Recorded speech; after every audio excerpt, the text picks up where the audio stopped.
Welcome to Scoop Orders Friday. We are working into the next day. We've got Madison, Wisconsin on the agenda tomorrow. The Buckeyes are heading to Madison. We haven't talked about that at all this week because the Michigan stuff is just a little bit too juicy to leave undone. More breaking stories as of literally about 40 minutes ago. ESPN had an article about a Division III football staffer paid by Colorado Stallions to go scout games. Talked about the procedures, what he was paid. The tickets, the travel, reimbursement, the whole deal. So not looking good for the old Blue Bellies. We're going to talk a little bit about how gambling led to Michigan's downfall, as well as potentially did they hack into Ohio State's film system. We're going to get into all that. But first, as always, we appreciate you guys kicking it with us, as always, on Friday night. A lot of options for you guys for entertainment. So thank you guys for tuning in. As always, keep that chat lively. Hit that like button. Also hit subscribe and hit the alert bell. If you enjoy our content, you'll get an alert about when we go live about 7:30 every single night. So we appreciate you guys as always. Comment, when does this all come down for Michigan? Again, there's a lot of speculation, death penalty all the way to no penalty. There's no way they're not going to have no penalty because this is too severe of an infraction. I talked to somebody who is very, very good friends with an NCAA infractions committee member, and they termed this as an extremely serious situation with Michigan. So they are not taking this lightly. The NCAA they're already on the scene in Ann Arbor. The hard drives are getting scanned. Interviews are being done. This is not going to end well for Michigan. They're not going to skate on this one like a lot of issues in the past with the NCAA. So I think this is going to be really ugly for the Blue Bellies. And I love every single minute of it. Also, shout out where you guys are watching from. I saw Portsmouth. I saw some of my people down in Southern Ohio. Appreciate you boys always holding us down. Columbus, Massillon, Canton, all the way out to California. Again, New York, Florida, Texas, Georgia. Thank you guys. Shout out where you're watching from, as always. But I got to get right to my boy.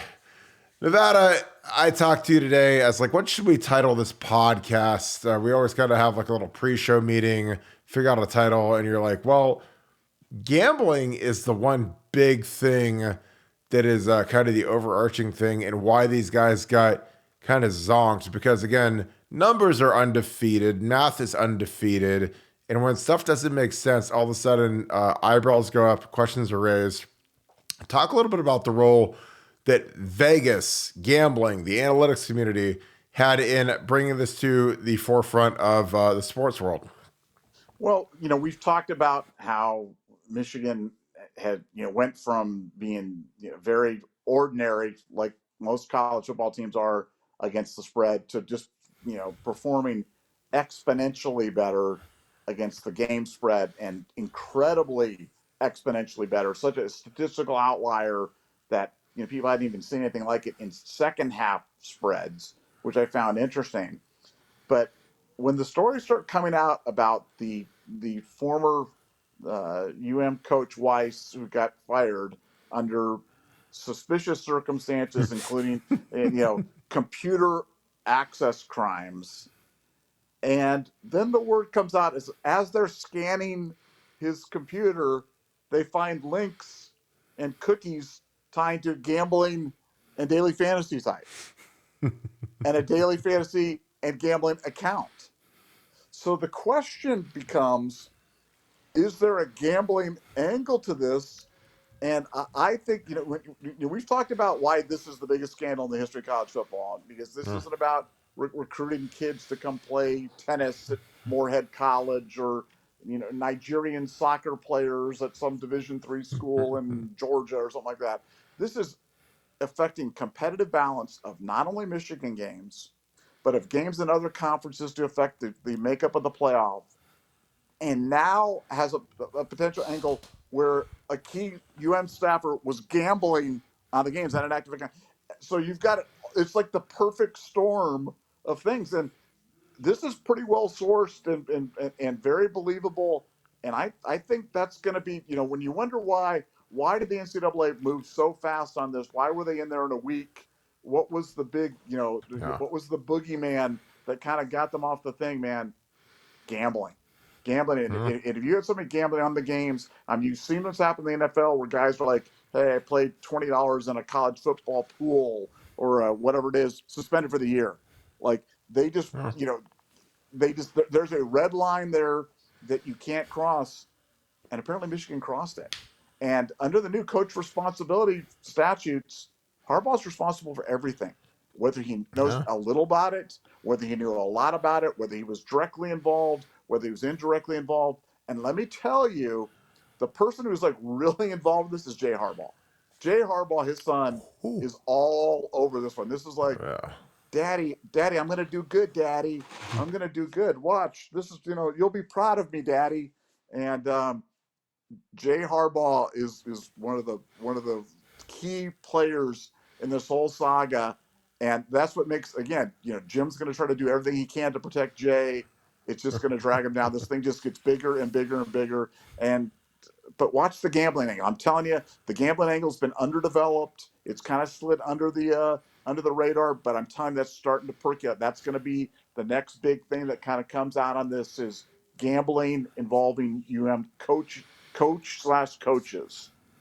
Yeah, I mean, gambling is kind of it's never been more at the forefront because it's legal in so many places, especially sports gambling, that it never has been. But it's also kind of the boogeyman because now that it's legal everywhere, you see issues like at Iowa State where they suspend a bunch of really good players for gambling. Nick Petit-Frere, who I love to death, really smart kid, 5-game suspension from the NFL for gambling in the team facility. He did like a parlay or something dumb on baseball in the team facility, and they suspended him. If he was at his house, he'd been fine. But gambling is the great boogeyman, and I mean, a lot of these guys don't make a lot of money. I'm not talking about the coordinators or the position coaches, but you get some of these younger guys, these interns that are trying to scrape by, make a little bit of money. They're living off 35, 40, 50 grand a year. They're trying to make more money. So, I mean, all of a sudden you get some inside information. You can gamble legally. You can just leave the facility and do it. I mean, it is not out of the realm of possibility. And I just think that, when they had all this inside intel, this inside information, injury reports, tendencies, schemes, signals, like, I think some of these guys were betting pretty good, especially, when you talk about, I'm going to ask you about this, Nevada, the distinction between the first half of Michigan games last year versus the second half. There was a D3 coach that came out about 40 minutes ago talking about how the whole process worked, how he recorded signals. It got uploaded to an iCloud share photo album, and he doesn't know what coaches accessed it. But, like if you have a shared album on your iCloud with photos, you can anybody that you grant access to can access it. So, like I could give it to you, I could give it to, my wife, I could give it to my kids, whoever. They can look at it at their leisure. And that's how they process and stole film, is they would look at it, send it up into the cloud, and basically it would almost be instantaneously available for coaches. And, I think that that's going to be something that is going to be a bugaboo because frankly, when it's up in the cloud and guys are looking at it, like you can't get rid of that. That is instantly a record. That's instantly, especially if you're doing it on a university issued device. Like if Michigan gives you an iPhone or an iPad or a laptop, like they back everything up that you do. Every keystroke that you type, they have a record of. Every video that you watch, they have a record of. So, if you're not treading lightly, all of a sudden you've got this gigantic electronic paper trail that they can find, and it's not really that hard to find it. But talk a little bit about, the procedure, the gambling, the new film developments, just, where is this all going to end up? Because there's a lot of people that have, I think the cynicism where they're like, well, we're not going to see any punishments this year or ever or whatever. And I can't see it because it seems like every day people are flipping, people are ratting on Michigan to kind of save their own behinds. But what is your thought on that? Well, so much to unwind there. First of all, let me tell you, it hasn't been just last year's second half performance. It's been the last 2 years, ever since this advanced scouts, sign stealing campaign started. Michigan's second half performance has just been otherworldly. You just see it's literally like straight line for 15 years, and all of a sudden, bang! These 2 years of outliers in second half performance. So that's a lot to unpack, and you really wonder What's that all about? Then you start talking about shared access on these files, and you can see, by the records, who was accessing these files. And when they were, unwinding the stuff on Weiss's computer, they see that Stallions and Jay Harbaugh were accessing these files. Interesting. Well, what else is on there? Well, 50 plus hours of Ohio State practice tape is on there. Wow, that's pretty interesting too. So you've got gambling, you've got multiple coaches, and any on the 50 plus hours of gambling or of practice, multiple coaches had been accessing that. So you've got gambling, you've got practice, you've got the science. I mean, you've just got so much here. I like I said, I just don't have words. I every day I think that it can't get worse for Michigan, and it gets worse and worse and worse and worse. And you have to understand the dynamics of Michigan right now. The majority of the key players up at Michigan, the key administrators, the key donors, the key people, hate Harbaugh. They can't stand him. That guy rubs people the wrong way. They don't like him. I mean, think about Ohio State. Ohio State, there are a lot of people that didn't like Urban Meyer. And Urban Meyer won. Oh, yeah. And Urban Meyer was crazy successful when they didn't like him. Man, they ran Jim Tressel. So, I mean, Jim Harbaugh, with his personality and his Asperger syndrome and everything else that he's got going on, there's a lot of people there that want to see him fail. And so right now, you've got a huge faction that's just like saying, let's just move on. Let's move on from this guy. We wanted to do it. This is the perfect chance. I think they're just assessing how bad is this and what can we offer up to the NCAA, to the Big Ten to try to make this thing go away, because their image is getting creamed right now. I mean, the Michigan brand is being creamed. Oh, God. I mean, I don't, I'm not saying it'll never recover, but it's going to be a long time. It's going to be a long, much like the Penn State brand with the Sandusky stuff. They're the same. We talked about the Houston Astros in terms of doing stuff.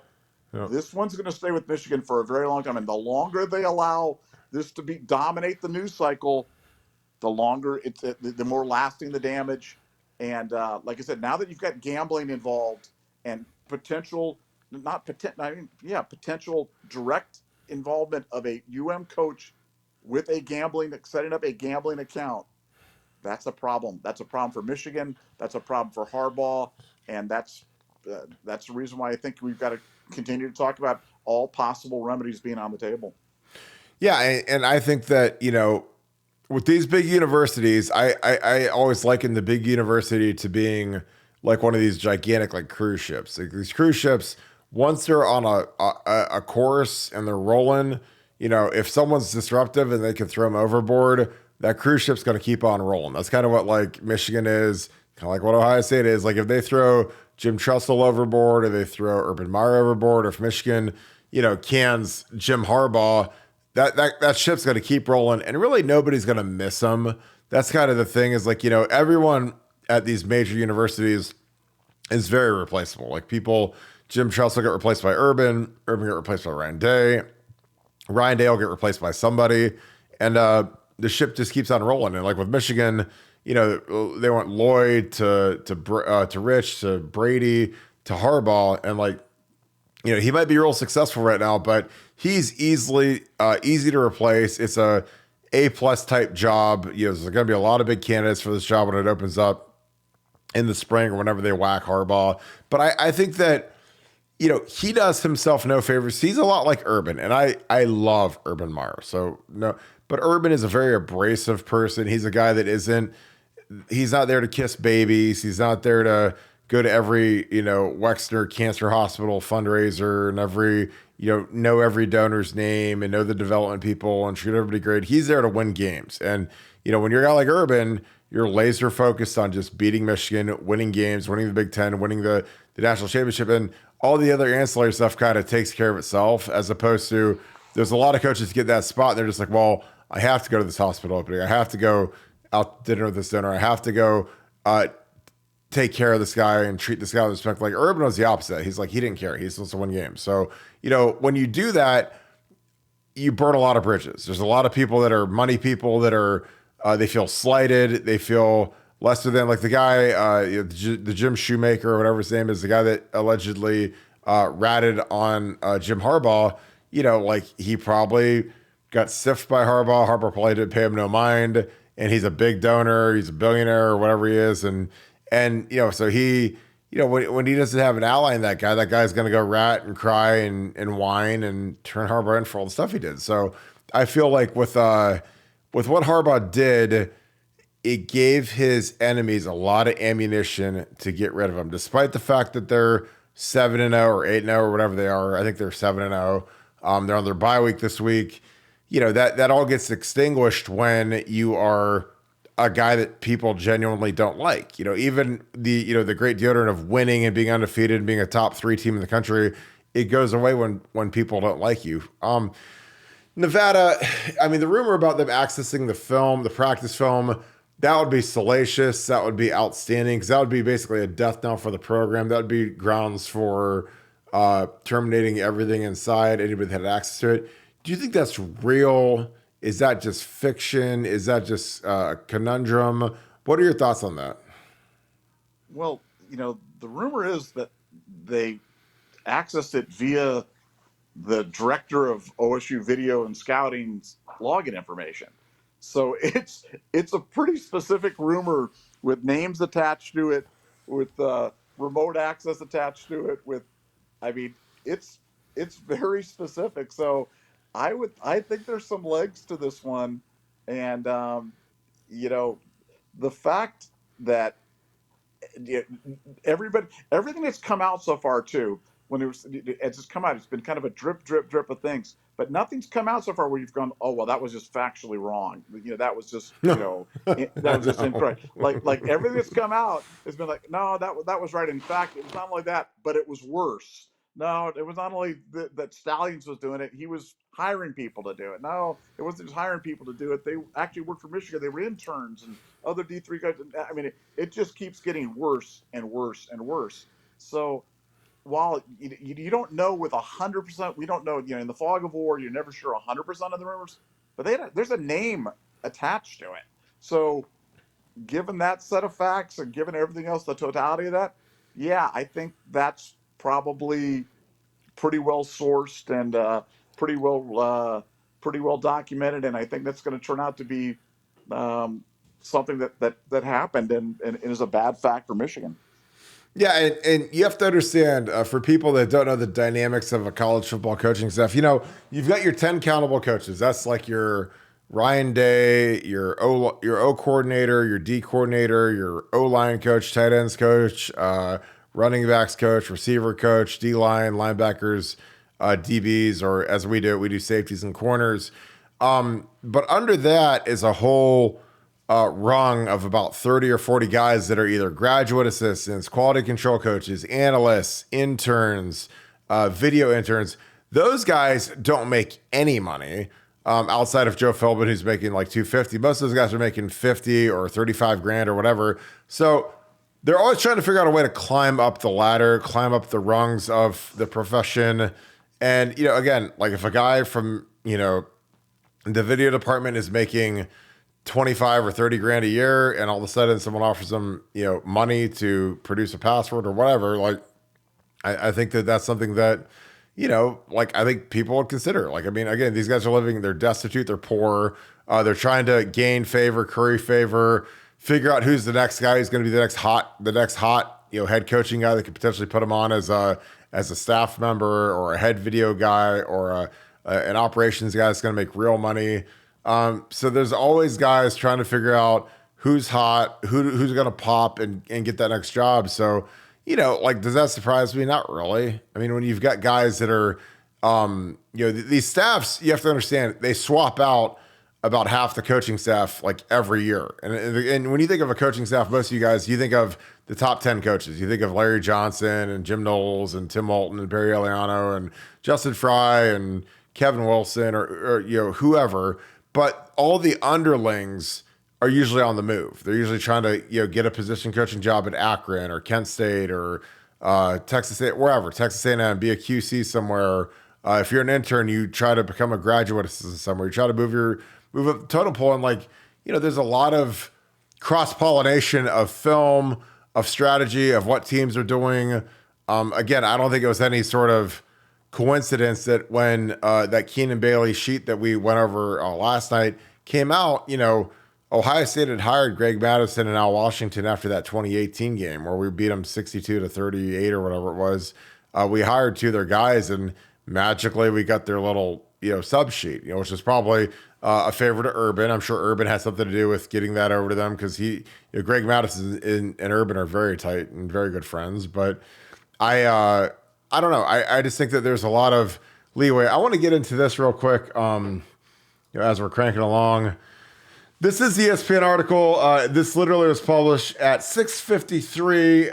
Right now it's about 9:41, or excuse me, 7:50. So it says 9:41 a.m. on my iPad. I got to change my time. But anyways, we've got this breakdown of a division. This is how it works. So a Division III coach comes through, says he was hired to record future Big Ten foes. Dan Murphy's article talks a little bit about he doesn't want his name published or whatever because he doesn't want to earn his career. But go to the games, make a couple hundred. You'd make $200-300 a game. Steal as much as you can, and then he would upload everything to an iCloud drive, which is interesting because as he's like at the very top of this article says the source spoke to ESPN Friday and said he attended the Rutgers and Penn State games, videoed the signals. He attended every game. He filled the drive from his seat. About if you read this paragraph, he's really in depth with what they were doing. Try to film wide enough to get the sideline, the signals, and then get the on-field formation. And you do that so that you can splice the all-22 tape with this little handheld thing, so then you can pick the signals a little bit easier. But again, this isn't conjecture. This is a very sophisticated. Yet ham-handed operation where these guys are paying with their personal Venmos and credit cards and whatever. But Nevada, when you read this, is this the the nail in the coffin? Because when I read this, this is not like some accidental. Maybe we found the signals. This is like, no, we're paying this guy $1,000 to cover 3 games and get this film and do what you got to do. And again, the thing about it is that stood out to me is that he talks about how he went to the Penn State UMass game. UMass is terrible. Penn State was destroying them. And he says right here, I only did a half of the game at the very top because it was pouring rain. They're playing UMass and it didn't pay well enough. So yeah, I'm not sitting here. So again, when you don't pay these guys, all of a sudden they don't have incentive to stay quiet. They don't have incentive to not rat. And this is kind of what happens. But your thoughts on this, Nevada?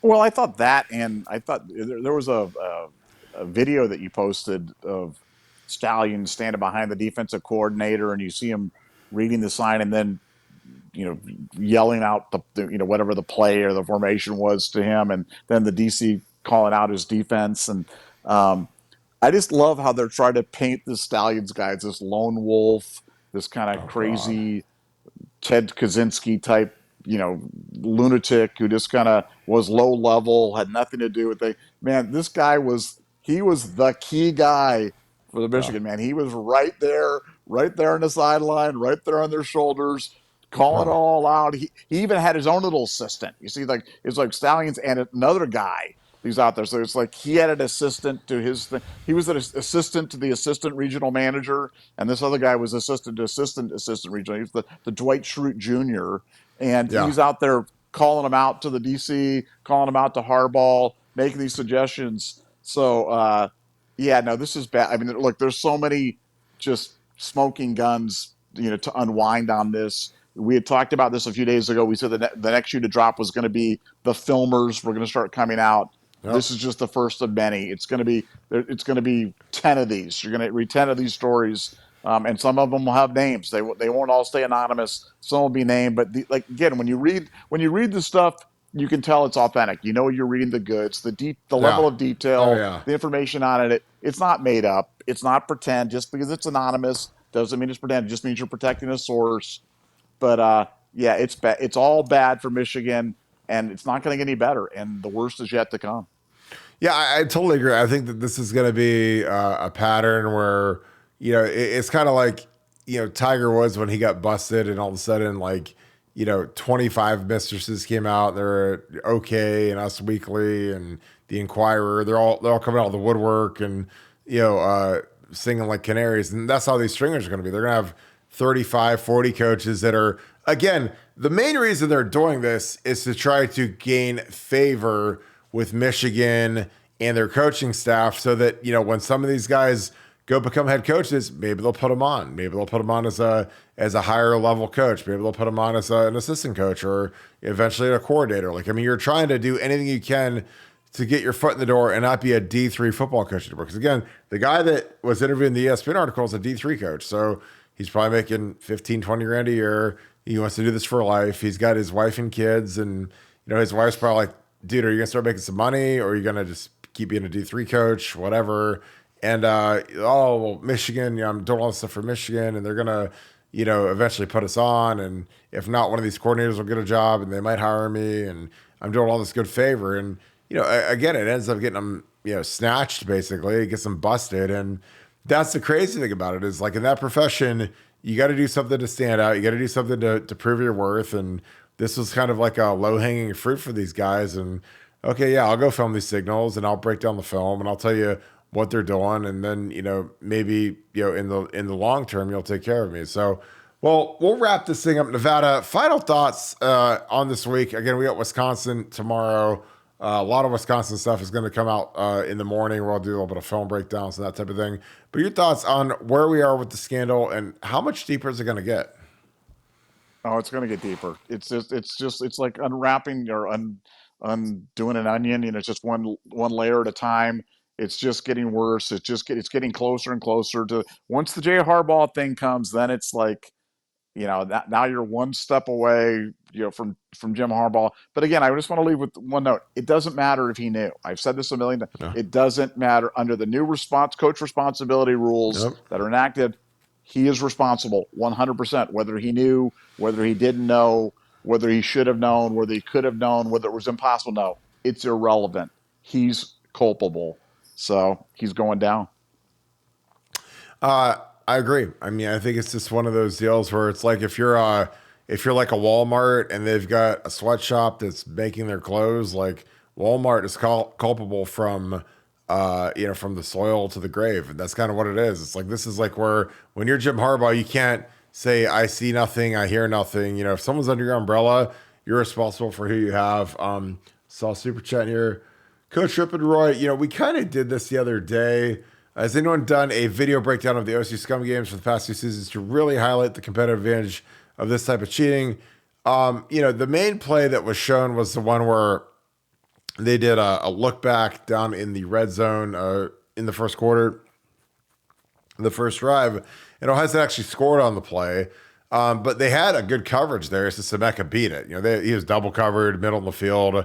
And again, I think with some of the longer pass plays, they might not be able to pick off the route concepts, but they can, like, distinguish that it is a pass, and that changes everything. So, but I think that's a great idea for content for maybe Sunday or maybe next week. So, again, everything is kind of cranking along. So we're gonna wrap this thing up. We appreciate you guys on a Friday kicking it with us as always. Again, this thing is nonstop. We got to beat them Badgers tomorrow, though. The boys are in Madison. They're ready to rock. It's gonna be a big game for them. But we appreciate you guys as always. Thank you so much. If you enjoyed this content, please leave us a like, click subscribe. Also, click that little alert bell. Thank you for all of our regulars that are in here. I see a lot of you guys. I appreciate you guys. I saw my Portsmouth boys in here, my Southern Ohio boys. So thank you guys for holding it down on Friday night. I know a lot of you guys are at football games right now. So thank you so much for enjoying this content. As always, give me your verdicts on the score. Put your scores down in the comments today. And also, let me know where you're watching from, because, again, I love when you guys shout out where you're watching from. That being said, thank you so much, Buckeye Nation. Thank you, Scoop family. I'm going to talk to you guys tomorrow. Go Bucks.